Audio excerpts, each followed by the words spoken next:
guys, welcome back to another Netflix movie review, and yes, we are watching the new Netflix blockbuster Rebel Moon, The Scargiver Part 2.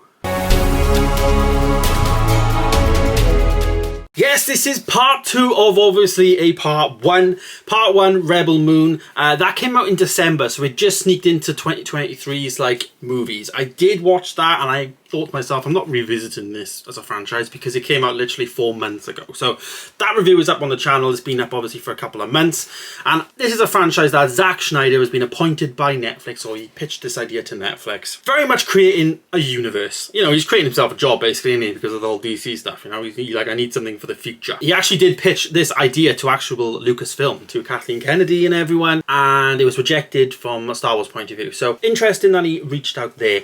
And it is definite similarities and you know, a blend of all those things coming together here. I am very sad about this because I am a big Zack Snyder fan, in the sense of I loved the DCEU movies and I love the, you know, Batman vs Superman, the Man of Steel, all of his work that he did there I thought was brilliant, and I think it was a good, you know, flip side, you know, of the characters that, you know, people like and stuff like that. And I think even after seeing the Michael Keaton versions and stuff, I think it's just like a different take, a fresh approach on it, very much similar like Spider-Man, where the first Sam Raimi trilogy is a bit more darker and grittier and like indie level, and then on the flip side then we've got Tom Holland now, who's like, you know, Disney friendly and all that and whatnot. So it's nice to have the two different areas of the characters that are involved. This as a franchise though is really bad, and I think this is where, you know, Zack Snyder is a great filmmaker. I think that is undeniable. I think his style is very unique. When I say great, I mean 50-50. It's like Marmite. You either love it or you hate it. You either really like what he does or you just don't.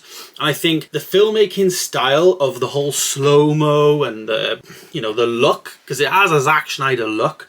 Even the sound, he uses Junkie XL, who does like a lot of the scores and stuff like that. It is, or it was, in my opinion, for the DC movies, it worked with a comic book movie. It works. Like, the soundtrack has a bit of edginess to it, a bit of punch, a bit of dubstep in a way, a bit of dance house music. Like, it works with, you know, it works. But then the slow-mo stuff also works with superhero stuff, because it's really like, oh, you can see like, you know, action, and it just works, you know, it just does.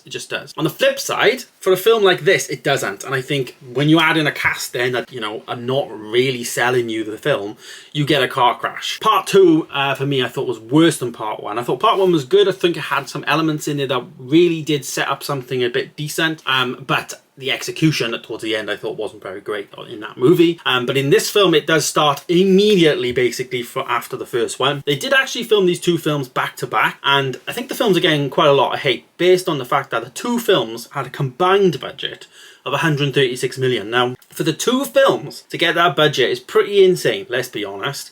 So it is interesting to see. On the other side then, Zack's come out recently and said there's like an R-rated version and, you know, a 4-hour cut, again, similar to like release the Snyder cut. Like, he wants to create hype like that again, I think, by the sounds of it. Why wouldn't Netflix just release that version? Like, you know, you could release an R-rated movie on your service, and if it's going to review well, then why not do it? But yeah, you know, they're spreading it out, cutting it up, part 1, part 2, part 3, part 4. Apparently there's 6 movies in this franchise and they're getting worse.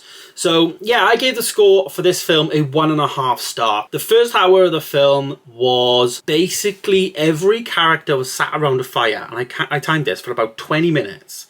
And they were like, what's your story? What's your story? What's your story? And it was all flashback. And no joke, it would just go to the next person. So, there's my story, what's yours? And then they would tell their story, flashback, flashback, flashback. And then it was an hour, and then it was just the hour left then, and it was just action, action, action. And it was just too unbalanced for me. And, you know, adding in the styles, which I don't think really worked for it, I just think there was a lot missing. 1.5 stars though. Some of the CGI was great. You know, it did look good in terms of there was a big ship blow up, and, you know, we had this robot, which I was trying to figure out, was it real, was it, you know, CGI? You know, it had like the voice, it was called Jimmy, it was, and it was the voice of Anthony Hopkins. So I was interested by that. I was like, is this real robot, or is this fake, or is this CGI? I couldn't figure it out. So, you know, I had to give it some props to that. Like, there was some good moments there. I think, you know, costume wise, I think some of the costumes were pretty good. The enemies, they have a bit of like a Nazi vibe to it, and like officers and stuff, and it just doesn't really work for space. But I think the rebel side of things really does like look pretty good, and stuff like that. And the guns just look weird. They look like Halo guns. They look out of place because they look way too big. They're like too chunky, and you know, it's like having a battery pack basically. It's like, it just doesn't really look well, you know, like doesn't really look good, which is why Star Wars is quite good, because it looks spacey, but it doesn't look too stupid. Like the gun is the main character kind of thing, whereas in Star Wars the gun is the accessory and it complements the character, you know what I mean? So you've got accessories for characters need to complement and not take over, and I felt like the guns in this film and the weapons just take over the entire thing.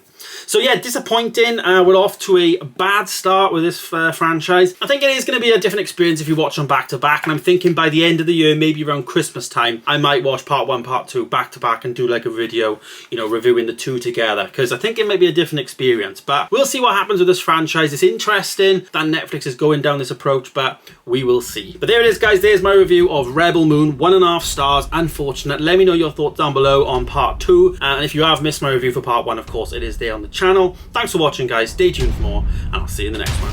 Goodbye.